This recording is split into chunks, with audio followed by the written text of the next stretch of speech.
Salam jumpa pemirsa, Anda kembali menjumpai Maluku Utara Bicara bersama saya Faradila Sultan Batua.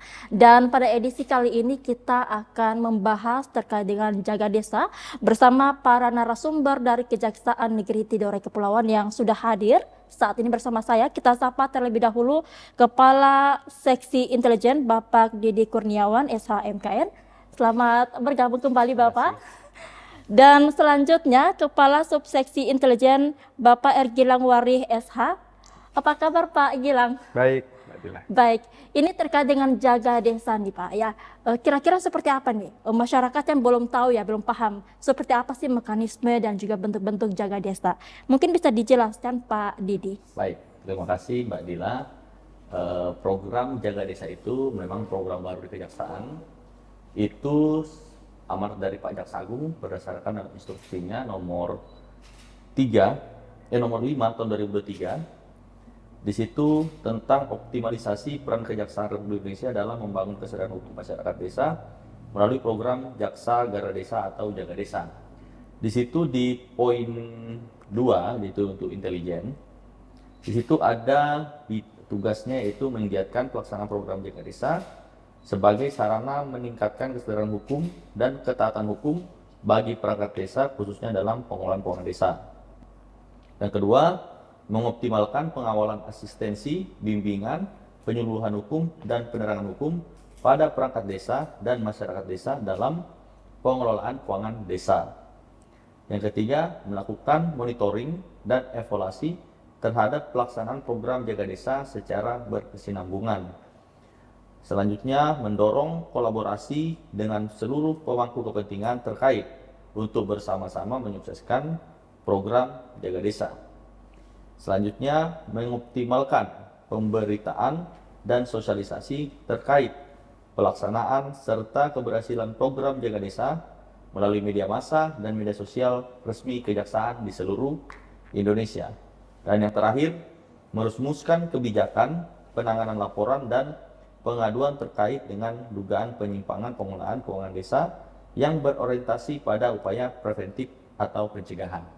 Nah, di situ di kami bidang intelijen tugasnya seperti itu.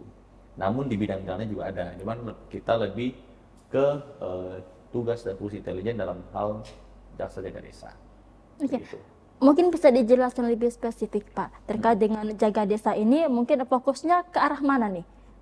Jadi tadi sudah saya jelaskan poin-poinnya di situ mengenai contoh salah satunya adalah mengenai bagaimana masyarakat desa itu memahami namanya kesadaran hukum dan ketaatan hukum, itu yang salah satunya. Terus yang kedua mengenai dengan bagaimana dalam hal kejaksaan melakukan pengawalan terhadap pengelolaan keuangan desa itu sendiri, karena seyogianya pemerintah pusat itu mengkucurkan dana kepada semua desa di Indonesia itu relatif besar untuk masyarakat.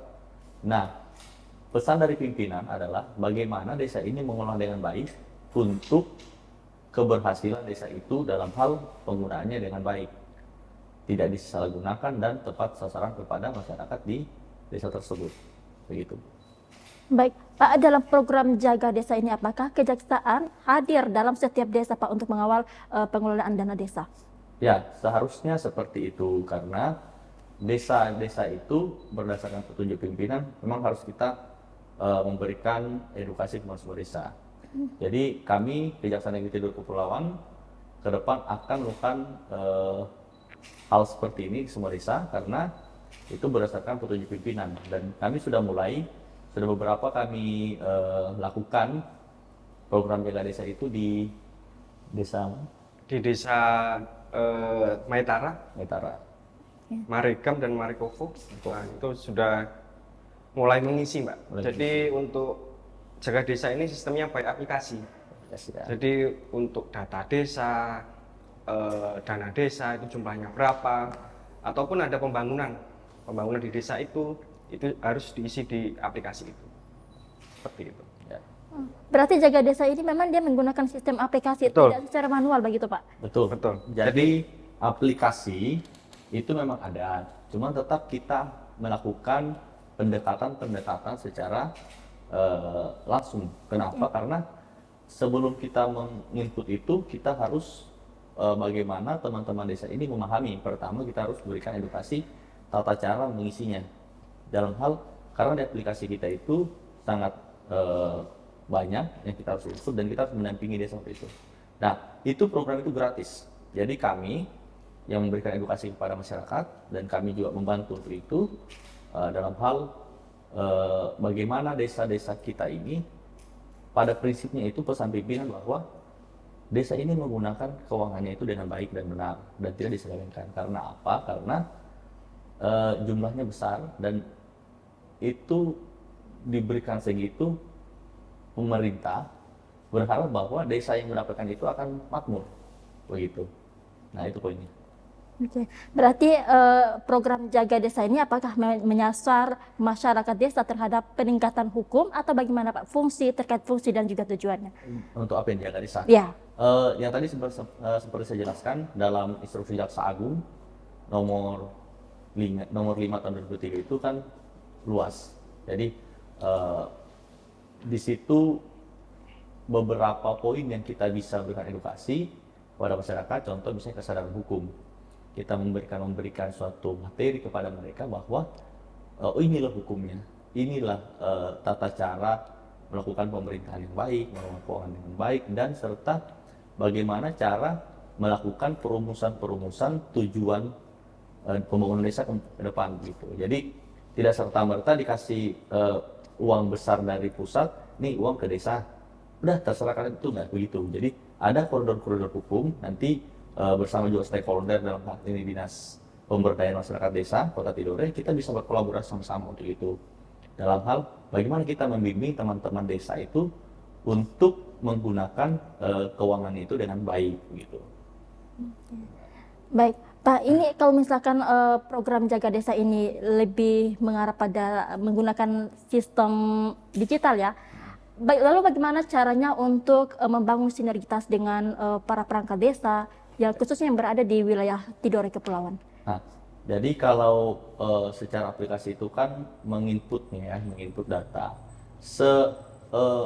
Senyatanya itu kita tetap berkolaborasi. Jadi tidak hanya dengan setelah input aplikasi udah selesai, enggak. Jadi habis itu kita selalu bertemu atau apa untuk bagaimana mereka, oh Pak begini ada permasalahan-permasalahan, kita coba berikan solusi-solusi. Nah, solusinya seperti apa? Jadi misalnya masyarakat desa, Pak kami mau bangun ini tapi begini kira-kira ada ini atau apa. Jadi kita memberikan lebih cenderung bagaimana pencegahan terhadap yang seperti tindak pidana korupsi untuk memanfaatkan keuangannya itu dengan baik.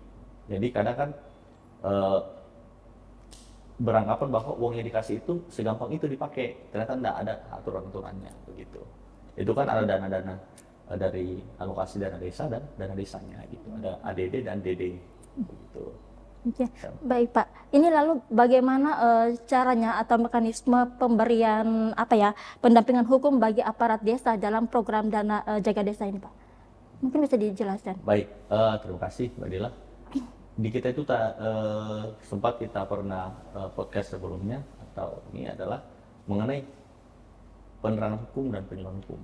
Di situ kita memberikan edukasi dari situ. Jadi kita memberikan suatu materi kepada teman-teman kepala desa atau aparat desa yang lain bahwa oh beginilah tata cara penggunaan keuangan daerah, keuangan desa, terus bagaimana tata cara bagaimana pertanggungjawabannya. Jadi jangan hanya tahu pakai keuangan tapi tidak pertanggungjawaban, itu kan juga salah juga. Nah, kenapa harus ada pertanggungjawaban bahwa betul terlaksana. Jadi kan ibarat kata ada evidence pelaksanaannya. Jadi jangan hanya sudah digunakan tanpa ada bukti bahwa oh sudah dilaksanakan nih. Tapi mana buktinya kan begitu. Itu harus juga mereka bagaimana caranya untuk bisa membuat dengan baik. Dan kami berharap bahwa pertanggungjawaban kegiatan-kegiatan yang ada di desa itu bukan pertanggungjawaban yang fiktif. Maksudnya sebenarnya tidak diadakan tapi selalu dibuat ada, itu kan salah gitu. Jadi harusnya ada seperti itu begitu. Oke. Tadi kan sempat disampaikan oleh Pak Gilang bahwa sudah mulai diberlakukan ya di Desa Hir ya. Ya. Mungkin wilayah Tidore Kepulauan ini berapa desa Pak yang akan mendapatkan program Jaga Desa? Iya, jadi untuk wilayah Tidore Kepulauan ini terdiri dari 8 kecamatan, Mbak Dila. Dari 8 kecamatan itu terdiri dari 40 kelurahan dan 49 desa. Nah, untuk sosialisasi awal kemarin kita sudah memanggil sekitar 4 desa yang mengikuti sosialisasi aplikasi ini di kantor. Nah, kemudian kita membimbing mereka untuk mengisi aplikasi itu, mengisi sesuai dengan data yang diminta, lalu mengisi juga eviden-eviden yang diminta juga. Jadi itu memang harus dilengkapi, dan mungkin ke depan kita punya jadwal juga dengan Bapak Kasih Intel untuk merampungkan sekitar 49 desa lagi untuk mengisi aplikasi tersebut, seperti itu.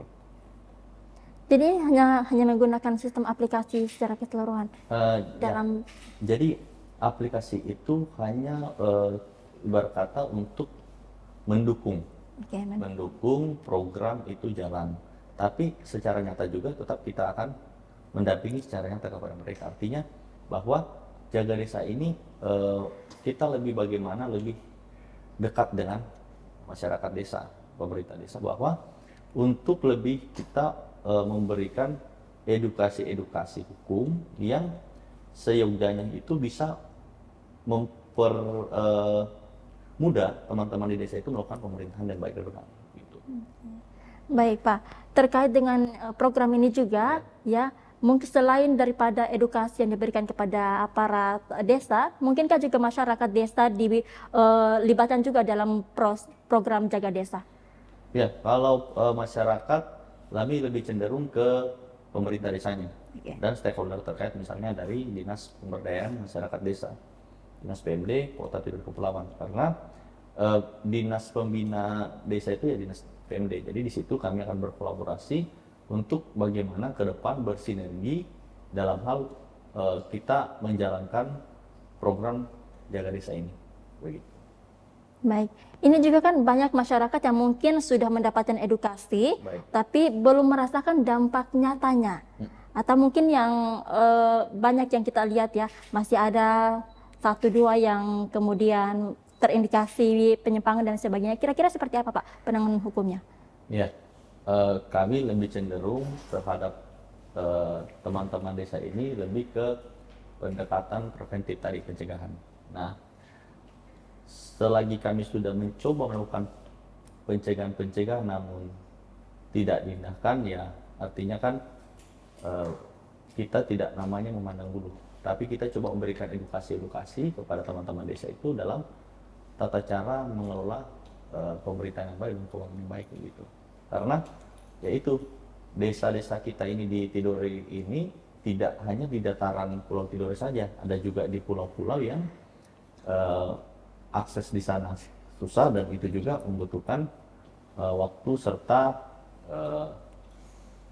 terkait dengan internet. Ya, karena ada beberapa tempat yang internetnya juga kurang baik. Nah, di situ juga menjadi hambatan kita di daerah, khususnya di Kota Tidore Kepulauan. Nah, tapi hambatan itu kami coba mencari solusi yang terbaik. Misalnya suatu desa-desa yang ke depan itu kita susah internet, kami akan coba bagaimana kita membantu mereka itu mencari tempat-tempat yang ada spot internet.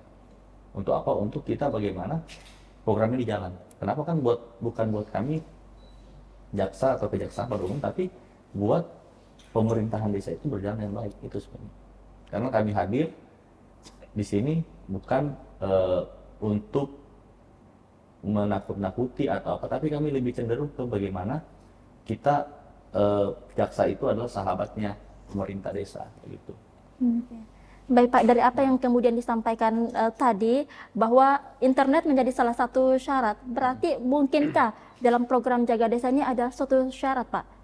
Enggak, bagi gini, desa. Itu maksudnya tadi itu adalah keterhambatan kita dalam menjalankan program ini, karena tadi saya bilang bahwa kita ini Kota Tidore Kepulauan ada beberapa tempat-tempat yang internetnya susah, jadi di situ menjadi kendala kita. Makanya kita nanti untuk mensiasati hal-hal seperti itu, nanti mungkin kita mencari tempat, misalnya desa mana yang ada internetnya, kita mungkin ke situ untuk bagaimana caranya untuk kita isi bersama, terus berkoordinasi bersama dengan teman-teman desa.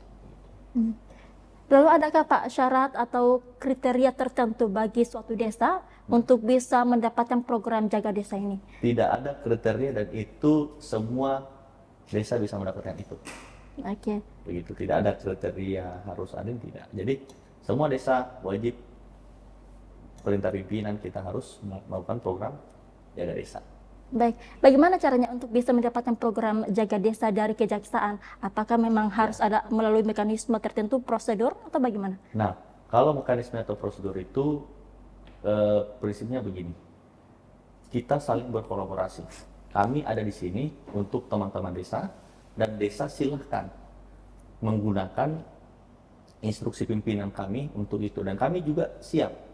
Nanti kami juga akan berjalan waktu, kami akan melakukan monitoring ke daerah-daerah untuk bagaimana program ini bisa terlaksana semua di seluruh desa di Kota Tidore. Begitu. Oke, baik Pak. Jika terjadi pelanggaran hukum di desa nih, bagaimana langkah Kejaksaan menanganinya? Nah, langkah Kejaksaan menangani kan begini. Pemerintah desa itu ada namanya APIP. APIP itu di inspektorat. Siap. Nah, nanti mereka melakukan audit dulu untuk melihat sejauh mana mereka ini melakukan suatu kesalahan. Nah, ketika sudah ditemukan, di situ kita bisa melihat berdasarkan contoh, memang dua alat buktinya cukup, ada permasalahan-permasalahan yang berkecimpung dengan korupsi atau hanya administrasi. Nah, di situ kita menilai dari hasil dari teman-teman APIP. Nah, bukan berarti bahwa kepala desa itu kebal hukum, tidak. Kepala desa itu ditindak hukum juga iya, cuman artinya lebih ke tadi kita sampaikan bahwa lebih ke pencegahan dan pendekatan preventif. Begitu, berdasarkan instruksi pimpinan. Oke, baik Pak. Kalau seperti itu, bagaimana caranya Kejaksaan bisa menjaga atau memantau pengelolaan keuangan desa? Nah, itu tadi kita sampaikan bahwa kita itu punya program Jaga Desa. Nah, Jaga Desa itulah semua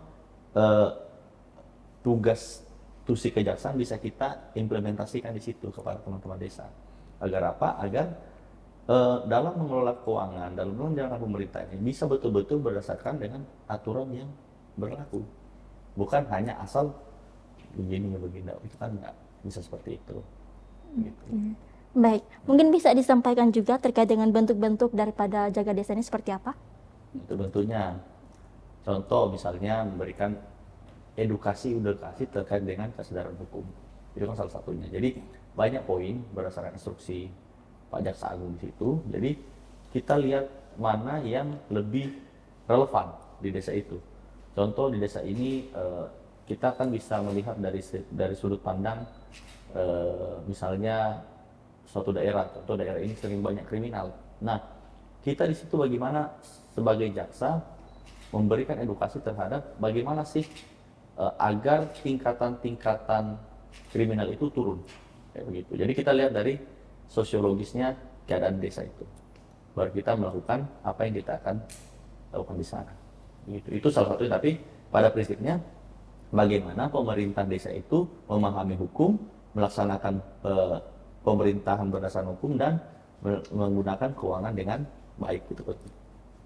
Baik, dari Pak Gilang sendiri Ya. seperti apa? Mungkin menambahkan sedikit Mbak Dila. Jadi untuk aplikasi Jaga Desa itu di masing-masing desa itu nanti kita berikan username dan password. Ya. Jadi mereka bisa login berdasarkan username mereka dan password mereka, lalu mengisikan apa sih program desa yang ada di situ. Misal dana desa itu diperuntukkan untuk apa?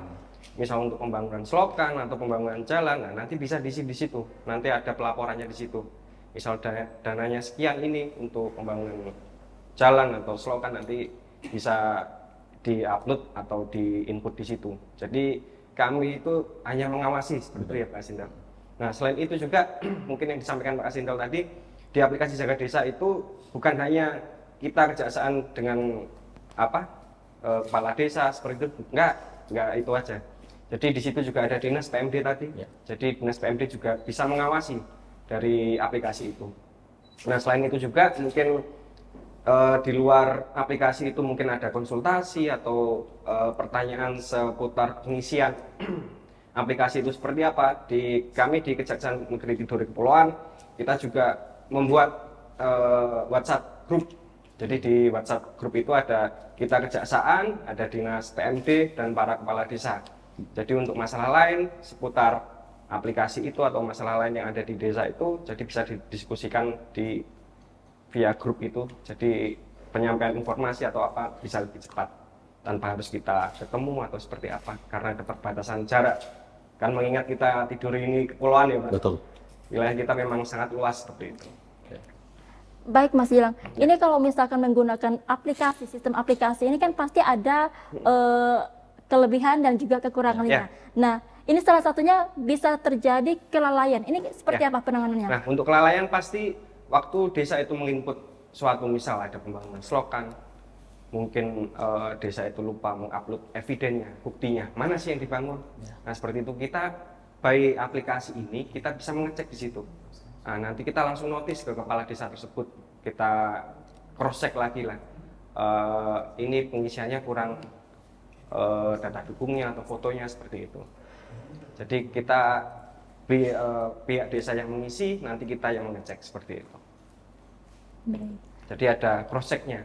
Jadi nggak terus mengisi terus lalu selesai gitu aja, tidak seperti itu. Baik. Lalu yang tadi seperti yang disampaikan oleh Pak Didi, ini kan kendalanya bisa saja pada internet.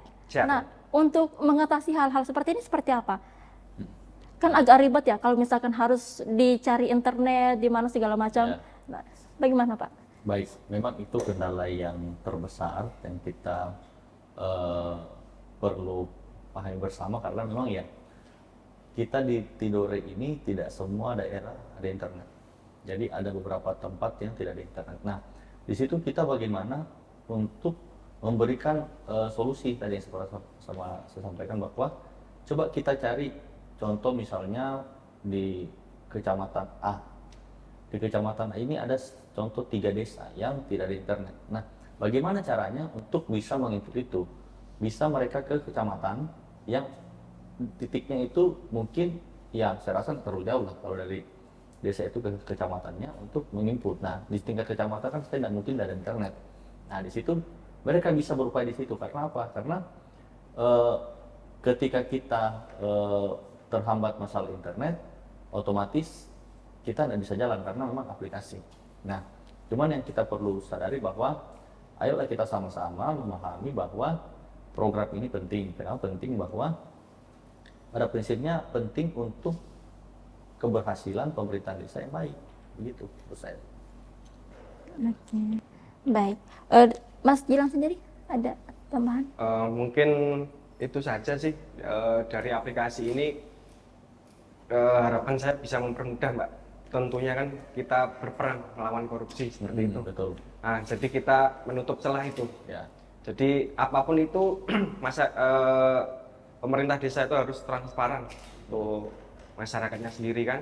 Nah, dengan adanya aplikasi itu kita membantu mengawasi juga dengan dinas PMD dan desa sendiri seperti itu. Jadi dengan adanya aplikasi itu kita menjunjung tinggi adanya pemerintahan yang transparan dan masyarakat bisa mengetahui seperti itu. Baik, dari kelebihan dan juga kekurangan penggunaan aplikasi Jaga Desa ini, mungkin seberapa efektif diyakini bahwa ini bisa berdampak nyata bagi masyarakat? Pak Didi, silakan. Baik, kalau aplikasi ini menurut saya itu sangat mendukung. Kenapa mendukung? Karena kami untuk mendeteksi suatu misalnya ada yang belum di input di situ atau apa, kita bisa monitoring dari sini langsung. Nanti kita sampaikan. Jadi kita tidak perlu ke sana untuk memberikan informasi. Jadi kita tinggal hubungi dengan adanya WhatsApp group. Contoh desa ini, tolong dilengkapi ini belum ada nih bagaimana. Nah, kami tunggu ya hari ini. Jadi memudahkan komunikasinya. Jadi di situ kita tidak perlu mendatangi yang aksesnya memang juga jauh. Mungkin contoh lah dari sini kita harus ke bagian Obah. Kita harus nyebrang dan darat lagi. Jadi kan memakan waktu. Nah, dengan adanya itu kita mungkin lebih di kantor saja terus melihat sampai sejauh mana pelaporannya, baru kita sampaikan. Tolong dilengkapi ini belum ada ini, kok udah begini, kan begitu. Lebih poinnya di situ. Ya, kalau hambatannya tadi seperti kita jelaskan bahwa terhambat dengan internet, kayak begitu. Nah, ya itu sih menurut saya, Mbak. Oke. Gitu. Dari Pak Gilang sendiri? Mungkin sama saja Mbak, ya karena itu tadi kembali kita itu kepulauan. Ya. Nah, dengan aplikasi itu mungkin kita lebih sederhanakan lagi dengan WhatsApp grup itu tadi. Tujuannya yaitu tadi kita gencar mencegah korupsi ini agar masyarakat itu bisa merasakan oh inilah pemerintahan yang bagus, yang baik dan bersih. Jadi semua bisa mengetahui. Betul. Seperti itu. Baik, dari Pak Didi juga dan juga Pak Gilang, mungkin ada yang ingin disampaikan terkait dengan program Jaga Desa ini. Baik, dari saya selaku Kepala Seksi Intelijen menyampaikan kepada seluruh pemerintah desa agar kita bersama-sama berkolaborasi dalam hal bagaimana teman-teman kepala desa dan aparat desa itu memanfaatkan program ini dengan baik, karena kami hadir di sini bukan untuk kami tapi untuk pemerintah desa yang baik. Terus yang kedua, bagaimana pemerintah setingkat kabupaten, dalam hal ini dinas pemberdayaan masyarakat desa itu lebih berkomunikasi dengan kami untuk bagaimana kita sama-sama membimbing teman-teman kepala desa atau aparat desa itu bisa menggunakan pengelolaan keuangan yang baik dan pemerintahan yang baik, begitu. Ya, Pak Gilang. Baik, mungkin dari saya untuk aplikasi Jaga Desa ini, ya yang awal tadi tujuannya hanya satu, mencegah korupsi seperti itu, agar desa itu lebih maju dan tidak terbelakang lagi. Karena sekarang sudah era digital kan, nah semoga pembangunannya bisa lebih baik seperti itu. Baik. Ya, pemirsa, demikian diskusi dialog bersama dengan Kejaksaan Negeri, dalam hal ini Kepala Seksi Tindak Pidana Khusus, mohon maaf, Kepala Seksi Intelijen Bapak Didi Kurniawan SH MKN, dan juga Kepala Subseksi Intelijen Bapak R. Gilangwari SH terkait dengan Jaga Desa. Maka bagi semua pemerintah desa diharapkan mampu bersinergi dan berkolaborasi dengan Kejaksaan Negeri Tidore Kepulauan dalam rangka memperkuat birokrasi yang bersih dan bebas dari korupsi. Demikian saya Faradila Sultan Batuah pamit undur diri. Sampai jumpa.